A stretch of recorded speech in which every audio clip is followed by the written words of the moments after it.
Hello friends, this is how to check a power cord. You're going to need a voltmeter with sound for continuity.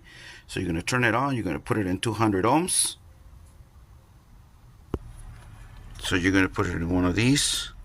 And you're going to make sure it has sound, which it does. So now you're going to check one of the other cables and it's good. Then you're going to move it to the other one and you're going to check the other cable and there is sound. So now you're just going to move it to your third. You're going to put it here and there you go. You have continuity in all three cables with the 3 plugs. So that means it's a good cable.